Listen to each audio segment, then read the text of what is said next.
My name's John Barker. I work for JBS in cattle procurement, work as an analyst.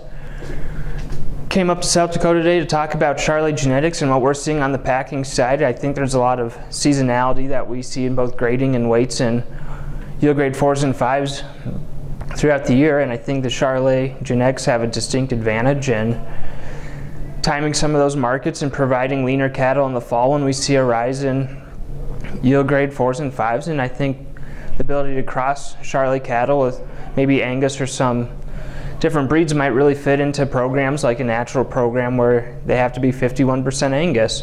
So I think there's a lot of advantages for Charolais, providing a large carcass, good growth on the cattle, and then also a leaner carcass.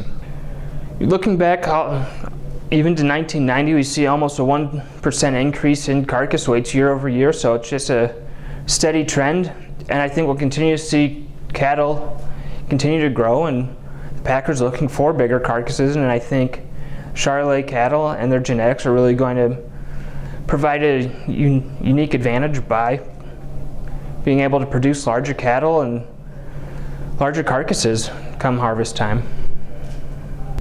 Looking back over the past 5-6 years, we've seen an increase in grading, and I think we'll continue to see an increase in grading, but one thing we really need to focus on, especially in the seasonality and towards the fall, is keeping yield grade 4s and 5s at a minimal and really keeping our finger on it. I think that's one area where the Charolais will really excel.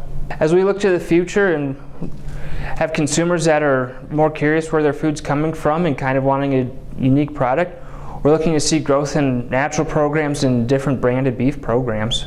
I think some of the genetics in Charolais cattle will go to offset what you lose from not implanting, and I think that with all the programs out there and needing to really distinguish your cattle from the others, not implanting might be a good idea. It opens you up to more natural programs or NHTC programs and kind of leaves the door open for different ways to market your cattle. And we're looking forward to seeing more Charolais cattle and Charolais genetics influencing the cattle coming through those programs.